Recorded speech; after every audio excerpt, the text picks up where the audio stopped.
My name is Scott Bennett. Back in 2023, I had an emergency heart transplant that saved my life and changed my life. Now I'm having conversations about life that get straight to the heart of it. Day 1159, and I am really excited because, it's summer, baseball season. It's about 1 billion degrees regardless of where you're living and hearing this. But it's the World Cup, and we could talk for hours about that. But instead, I decided to have a very special guest. All my guests are special, but some hit a little harder in the heart. It's my dear friend, athletic director of Stony Brook University, Shawn Heilbron. Welcome, Shawn. Scott, what an absolute joy to be with you. It's just great to see you. And wow, the beauty of this technology bringing us together. It's like I'm right there. Well, I feel like if in the past, we've seen each other fairly recently, but you could just text somebody or you could invite them to be on a podcast so you could get them, here for 40 minutes. So I've trapped you here for the next short while to have a meaningful conversation about a lot of things. And I have to say, I'm first and foremost just so proud of you. I've tracked your professional career, but also your little bit about your personal life, and we'll talk about that in this episode.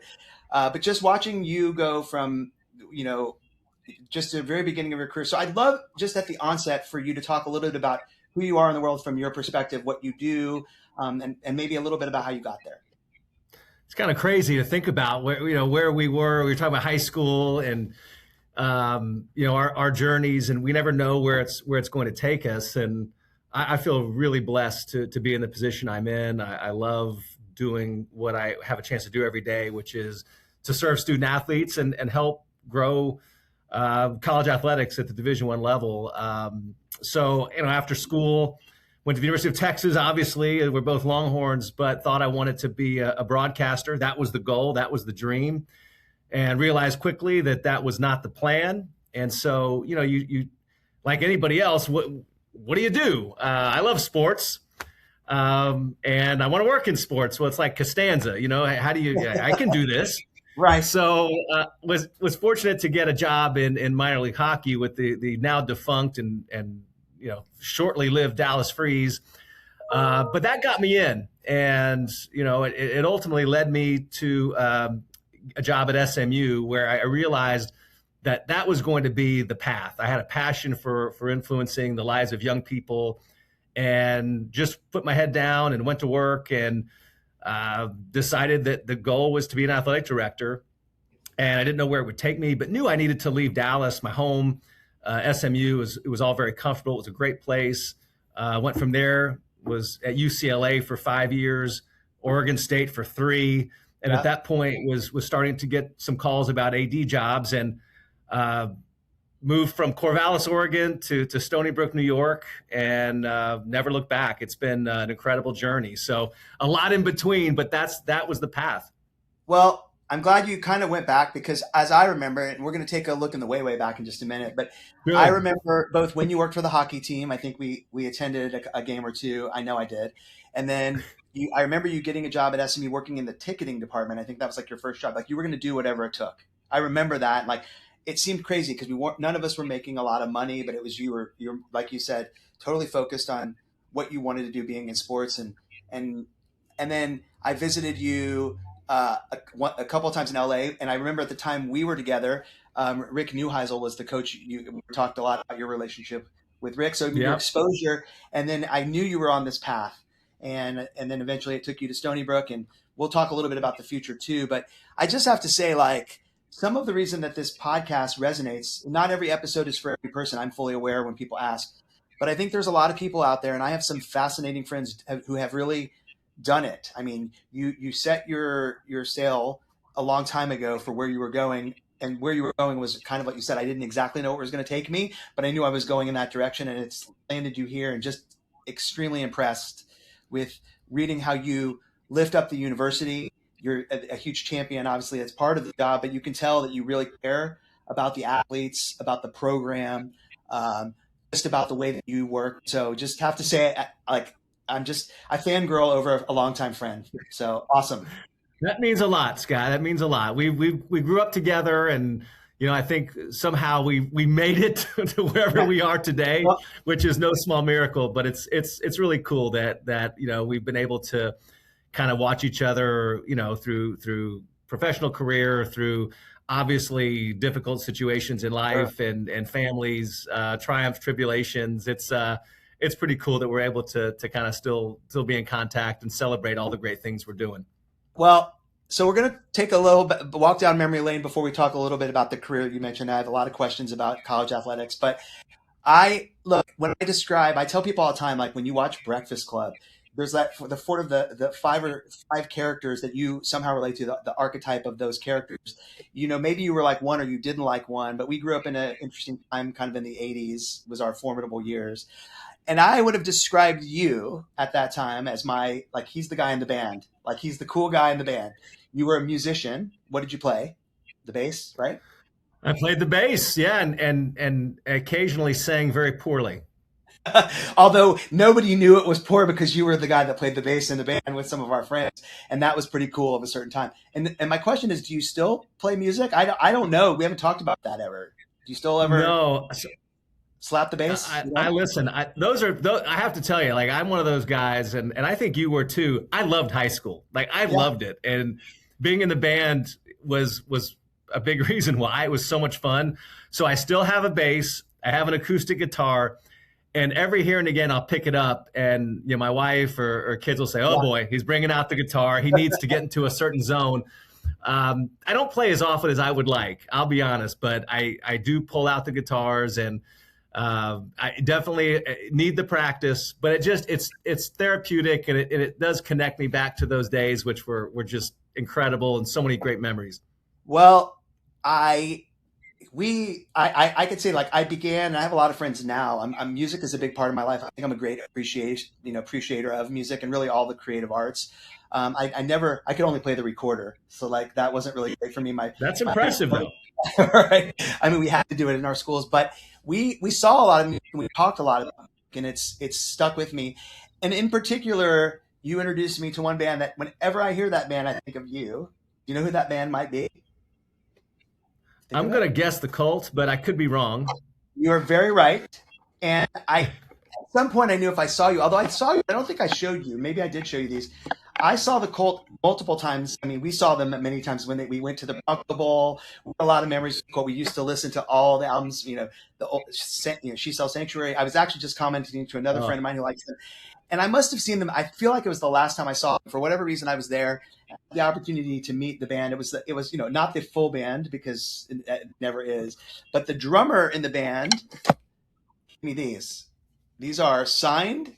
You can see that there's a little signature on there. wow. Drumsticks from Les Warner. They had three drummers, I think I learned, but he was the drummer in the '80s when we were seeing them. Did you know that? You know that's who that was? That You have no idea how impressed I am that you have those. Like the Cult, that's the seminal. That's the band. Les Warner, the sideburns he had Yeah. in the Love Removal Machine video. Oh, Right. that's impressive, my man. I just thought you would appreciate it. And it's like funny because we moved. I haven't saved a lot of artifacts, but these are at my desk, literally at my desk all the time. That's Sometimes I get them awesome. out, like when I'm thinking or whatever. So I knew you would appreciate it. But I owe some of sort of that because I liked music and I don't know if I was confident in everything I liked. I mean, listen, I was probably listening to some part Milli Vanilli, some part The Cult.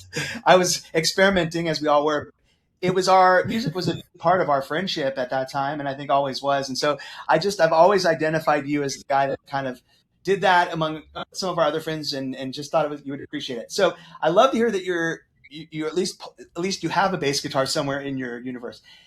How much do you think, like, as you think back about music, like you said, it brings you back to a time. What are you listening to now? I mean, are you connected more to the old music or more through music through your kids?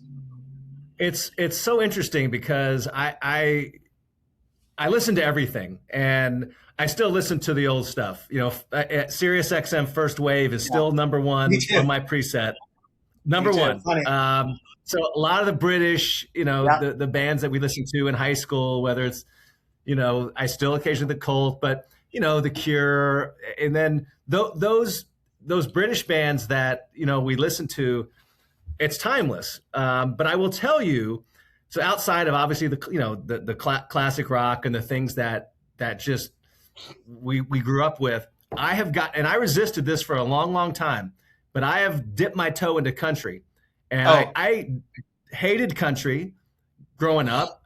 But I have to say I've gotten into country lately, and I'm really immersing myself in it. But I listen to all the, again, everything that we listened to back then, and I try to find new bands. It's hard now. It's hard to find new stuff. But right. in college I was big into Smashing Pumpkins, a lot of sort of that Oasis and Yeah. the British scene. But I've gotten more into country now. But the first wave and 80s, the Yeah. alternative, that's still my happy I was place. supposed I was supposed to see the Psychedelic Furs. They unfortunately had an illness in the band that kind of undisclosed. They were about to be here a month ago, and I love the Psychedelic Furs. I think we were very much on that. I think you're right. It is hard to just because mostly now the artists, especially with that they're not selling albums, they'll put out one or two songs, and that's as deep as the catalog goes to find these bands that we know that put out multiple albums that you wanted to go see. It's not like that anymore. Certainly not for our kids. It's rare to see an artist put out four or five. So, but I thought it was interesting because I know that some of that, to your point, that my kids like country. I actually spent some time. I don't know if you knew this. I traveled on tour with George Strait. I did sponsorship in my late 20s, and so sold at the time that artists didn't go out. So I adopted country then. I always liked old country, so like Willie, Waylon, kind of outlaw country. But now I like Real Stapleton. country. So Yeah, you're a real. You're not one of the converts like me. That's the Morgan Wallen and Chris Stapleton. I'm getting but I have appreciation for the old country because that's really what it's about. is it a weird thing to be sitting in New York listening to country music, or is that kind of a thing now? It's a thing. Like I feel like country music's gotten. It's almost hard. It hits you in the face. Like you can't Yeah, ignore it. So it's definitely something that has gotten more mainstream, and I think country's gotten more rock influenced, which has made it more mainstream. But I think it's just honestly, I love the lyrics. I've always been a lyrics guy. I've yeah. really always been into it, and country lyrics are just man, they're pretty impressive. So I think it's everywhere. There a lot of country fans in New York, that's for sure. Yeah. Well, so we've talked a little bit now here about New York. You mentioned as you introduced yourself, you didn't know how where the world would take you from Dallas, Texas to Corvallis to LA to New York. So my burning question for you is, are you a New Yorker? Well, that's an interesting question. I'm a Texan, so I'm a Texan. I am always a Texan, but having been in New York for literally 12 years, I feel very connected to New York, very connected to Long Island, where I live. But I'm always a Texan at heart, and it's funny because people were real excited about the Knicks winning the championship, Right. and as they should be. And listen, I root for the New York teams because it's exciting when they're good. But I tell people I'm a Mavs fan. I really carry all the Dallas teams with me, and there are more Cowboys fans here than you could imagine. But Right. that's America's teams. But I feel like I represent the Mavs, Rangers, and Stars. I'm like the only person. But I definitely am a Texan. But I think we have over time. My kids are New Yorkers. I will tell you that my kids are New Yeah. York. My daughter was in kindergarten when we moved here. She's going into her senior year of high school. She's a New York girl, and Yeah. I think my kids would. I don't know if they call themselves New Yorkers, but this is the longest they've been anywhere. So we definitely are Texan by birth, but New Yorkers. We're definitely considered in that mix. Well, among the other things we did, since you brought it up, we did a lot of music, but we also did a lot of sports together. We both are big fans of sports, and I think you were one of my friends, and there's a certain category of friend where I feel like I could talk about sports at a higher level, and I think we would be doing that, especially now that your career's gone there, and we're going to get to sort of your job and thoughts about that in a second, but. One of the things that we did a lot was go to Ranger games. We loved our We Texas did. Rangers. My mom loved. In fact, I just told somebody at my office, a woman who loves the Rangers. And there's something interesting that's happened for the Rangers today. Do you know what that is? They are in first place, Today, and they're one game over 500. well, I watched last night, yeah, Yeah, yeah. Chris Paddock, who I saw he pitched in the game last night, he's already been designated for assignment. So They borrowed um, him for one game. listen, I love it. One game over 500, whatever it takes. I know. That's whatever it takes. I knew that. I knew that. I thought about that too with the drumsticks, and because I watched. I don't I went a few weeks ago. It's hard to feel the same identity. I was really happy to see a World Series, as I know you were, because we longed for that. And I know my mom would have loved that. But I knew that like we had so many good times going to the old ballpark. We loved to go and do that. We loved to talk about the players, and I love that you're still holding on to it. Maybe they'll bring you another one. But we saw a World Series in our lifetime, which is great. We did. And this jersey behind me, this is actually Travis Jankowski. I know. He's a Stony Brook grad I know. who was a hero on that World Series team, first base coach for the Rangers. So it's nice to have those connections. But the Rangers and going to those games, the memories, particularly of the old stadium, there's nothing like it. Like, the kids today, and Globe Life is beautiful. The ballpark was beautiful, but the old Arlington Stadium was an experience. You bake in 172-degree weather. Yeah. It was just you couldn't ask for a better experience in those summers. We made a lot of memories. We enjoyed it. It was really inexpensive. I mean, it seemed expensive to us, but relatively, if you think about what we paid and where we sat. I saw O.W. McDowell hit for the cycle live. I saw Kenny Rogers. I saw Kenny Rogers get a perfect game. My dad actually was with our friend Craig, but I was there with my dad. He had no concept, and we were like hanging on to every pitch, and I happened to be there live. Things the experiences though, but the best of those experiences were the trips that we made out there, especially when we could drive ourselves, and it was like we were independent, going to do what we loved. So it's fun. And I knew you did. We've talked about Travis Jankowski, and I've had to tell my family because I saw he got the with the changeover in management that he came back, which is awesome. And I love when they show his hair still long, and he's got to be an amazing voice for that group that's leading this team. I mean, they would probably really love him. He's such an awesome guy. He's the most humble guy.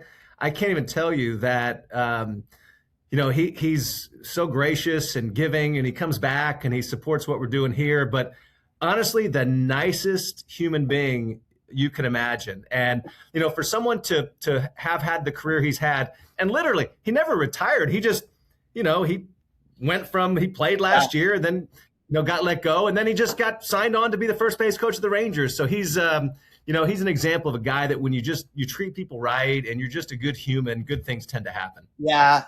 You told me that about him when you were here, that when we saw each other in person, that you were excited to connect with him. And look, I know that Stony Brook, and we're going to talk about that.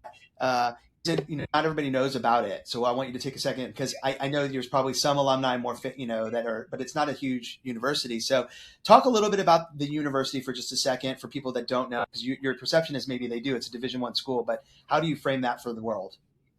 Yeah, I think Stony Brook is a place that, again, I'll admit I didn't know a ton about it when I was approached about the job, but I knew that Stony Brook had gone to the College World Series in 2012, and when I was at SMU, we had played them. I mean, it's still what I love about, we're still such a young university. It was founded in, 1957. And so it's, been Division I, less than 30 years. So, we have a chance to write our own history, but we're a big school. I mean, it's around 26,000 students and growing. We're an hour outside of Manhattan, just east. There's a train station on our campus, so you can literally go into the city, which is awesome. But what I love about it is we're ascending at a time when there's disruption in college athletics, there's disruption in higher education.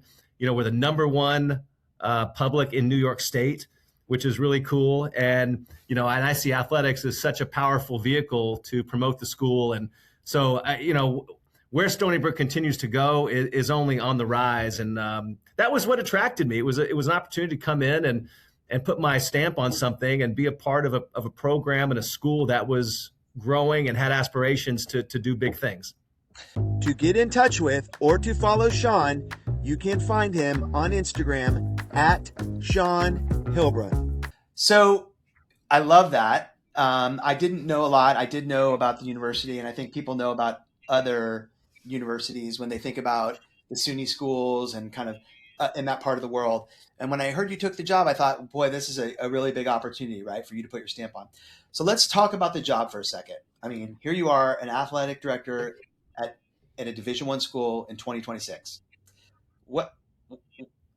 Just like think about that for a second, and then I want you to sort of reflect on what does that mean for somebody that's thinking out there, because I know what the public thinks. It's a lot of change in college athletics, what it means, the economic model, players getting paid, but just you've been doing it. You've been there for a long time. You've been there through this transition. what is your unique view of that from where you sit? I love it. I love this point in time because it's completely flipped the model on its head, and it's chased a lot of people out of athletics. To be honest, we've seen coaches get out, we've seen administrators get out. But what I love about it is there are no excuses. You know, people can bemoan the state of affairs and athletes are getting paid, but that's where we're at. So we can complain about it, we can make excuses, or we can figure out how to embrace it and how to find a path forward. And I have a chance to I'm on the Division I cabinet, which helps to set legislation for the NCAA, and so I've been at the table with a lot of these changes. But I think it's provided a lot of opportunity for young people. It is definitely a completely different model than I think anyone envisioned it would become. And there will be changes. I mean, we just saw a new age-based model for eligibility that essentially everyone will now have a 5-year window, which is totally different. That's what happens. The light just went off in here. I love this. This is the first time for everything. This is energy savings. New York State energy savings here. But we move on, and I just think that this is a time where people can either choose to lead, choose to be a part of this evolution, or get out. And I've chosen to be a part of it and find ways forward. And I have to say it's created new challenges, but I welcome that. And today I'm watching our men's basketball team work out, and I look at them differently because we're paying them. We're paying those athletes. Yeah. And it's not what Power 4 schools are paying, but it's significant. And I think it's what these young people, a lot of these young people, what doesn't get talked about is what they're able to do for their families. And again, it's meaningful. And we have to educate them on how to be responsible, how to do things the right way. But I love it. Is it perfect? No. But I'm excited to be a part of, again, this path forward with Division I athletics. And hopefully we can continue to figure things out and get some things at least evened out as we go forward. So you mentioned you and I are both, loyalists to the burnt orange. I mean, I know you bleed it and I do too. But just for the perspective of somebody who may not know, try to, in the best way you know how, compare what you have in terms of a budget for Oh. I mean, I just want your perspective. You must think about it all the time, like the place that you went to school and now you're managing it, like to whatever analogy you can for somebody so they can grasp that. Okay. Well, I'll tell you. So our budget is around $40 million. Okay. Our athletic department. The guy that hired me at UCLA is the athletic director at Ohio State, Ross Bjork. He's a good friend. I saw an article. He talked about he envisions Ohio State's athletic budget getting to $500 million. And Texas is going to be right around there. And that's the scale. Now, the other part of it is the staff. I have a very hardworking staff.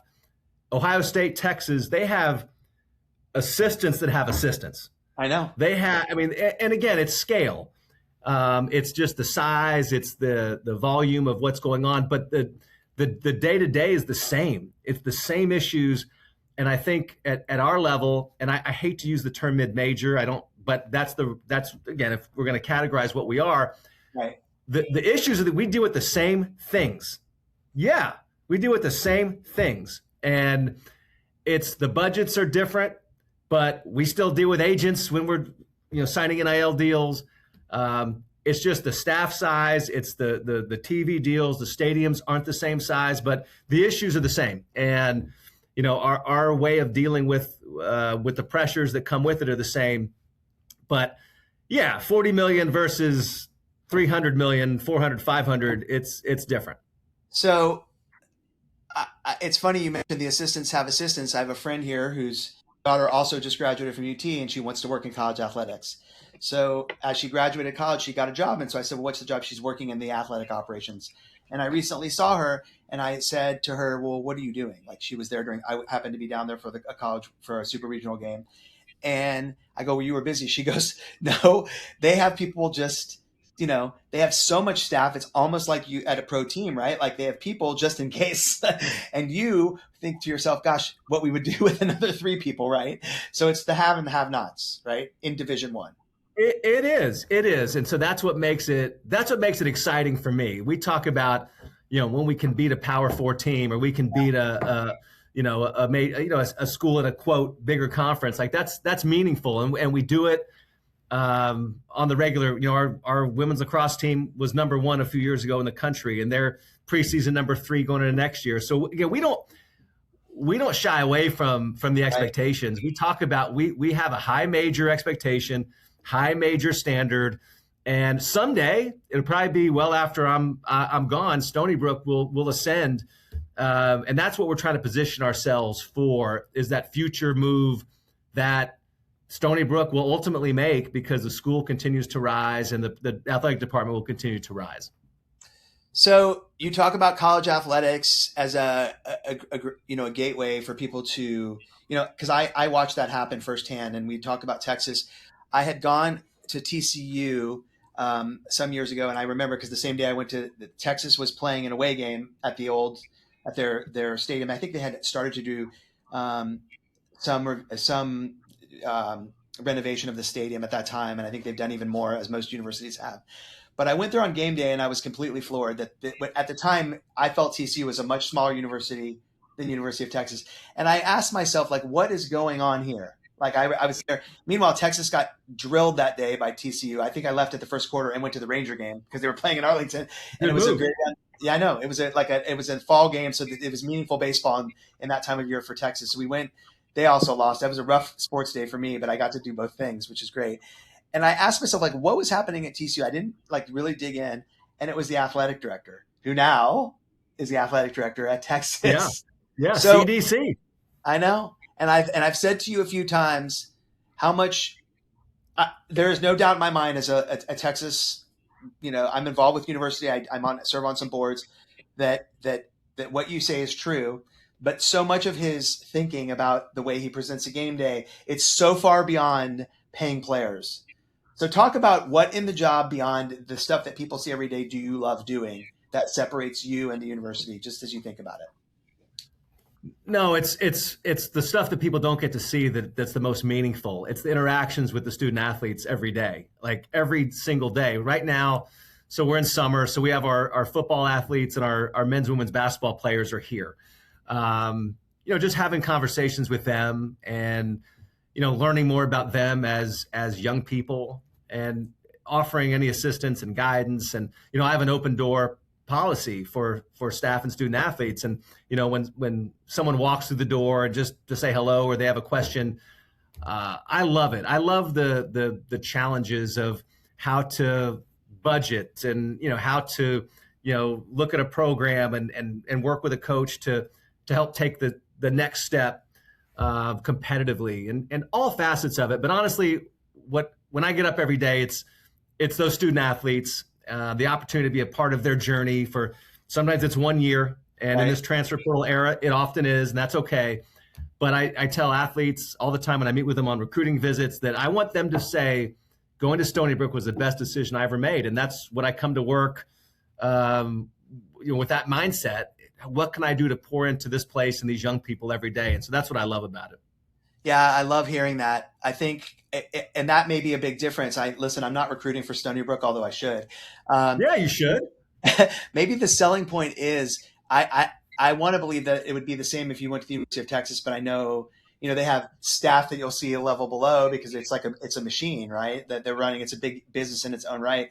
So I just wonder the access that they would have to someone like you and how much you would be able to impart on them. And I think that is a huge benefit to those athletes, to those, that they get a chance to get to know you and probably some of the wisdom. If they go on, you've had a part in that, and that means a lot, right? That's a currency that, beyond dollars and cents.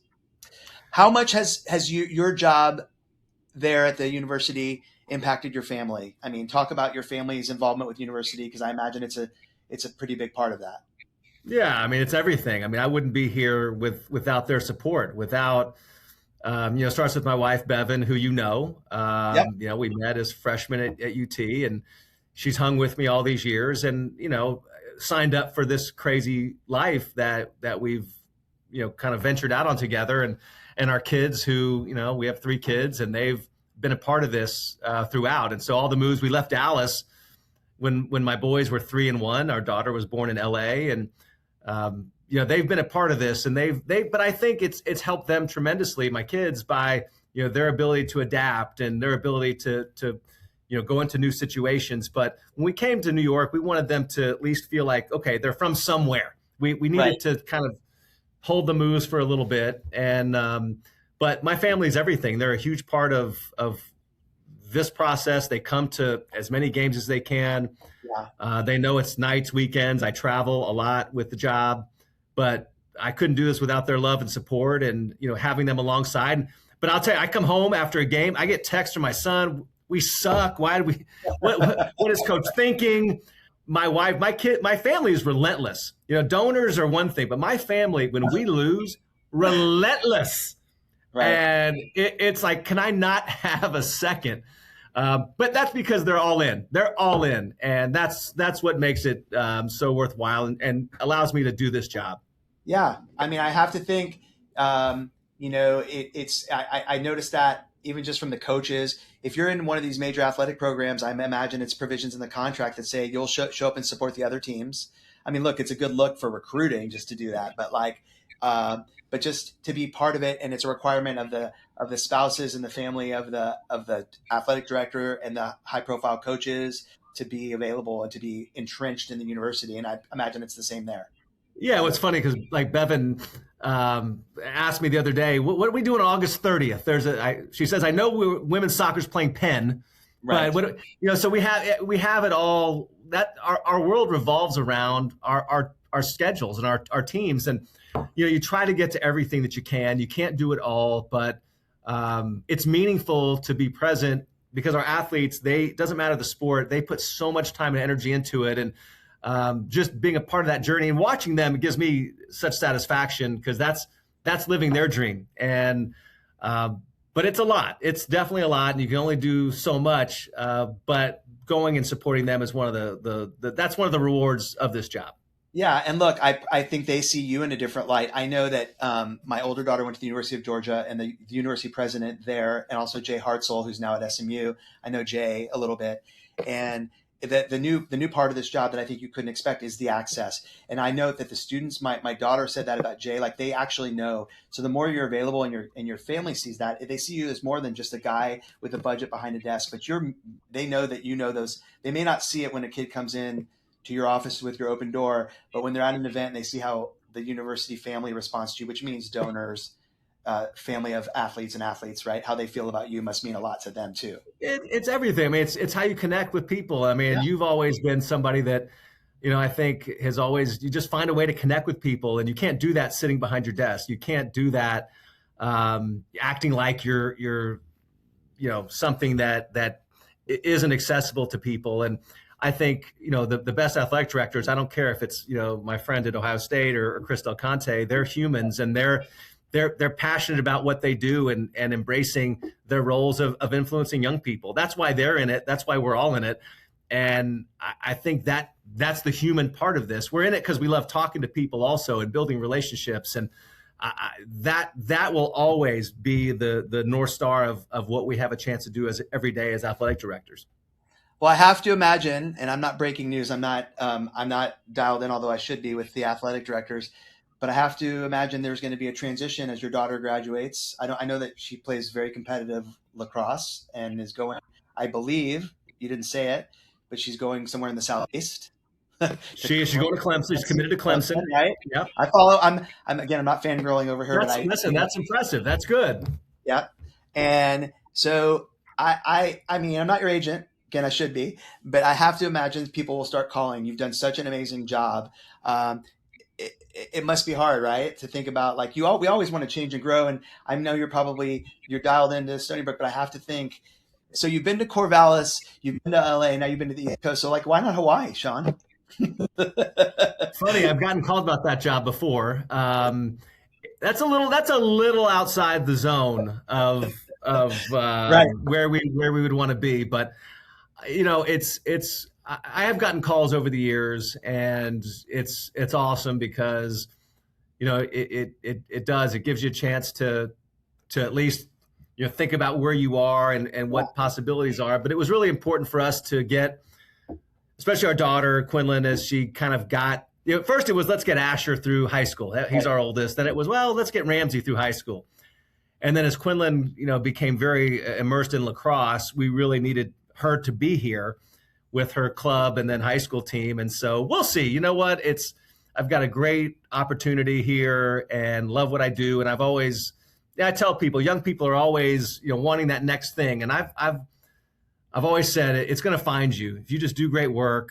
Yeah, what's meant to be advice. it will present itself. And but yeah, it's weird to think about that. Like, she's got one more year left, and Bevan's already said she's going to every Clemson game, so home and away. Well, I don't know how that's going to work. It's not easy to get there. It's not. It's one of those universities. I know it's kind of, but that's a good part of the world.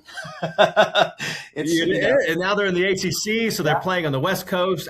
Listen, we got a year to figure it all out. Yeah, well, I will stay close to that. And listen, before I let you go, I had a couple thoughts. One thing that made me laugh is for some reason I remember your relationship with school lunch, and it's funny that all these years later you're working at a university. So I want to know, what do you bring for lunch, or what do you typically, like, if you have control? I know you do a lot of events. What do you have for lunch today versus what did you have when we were in high school?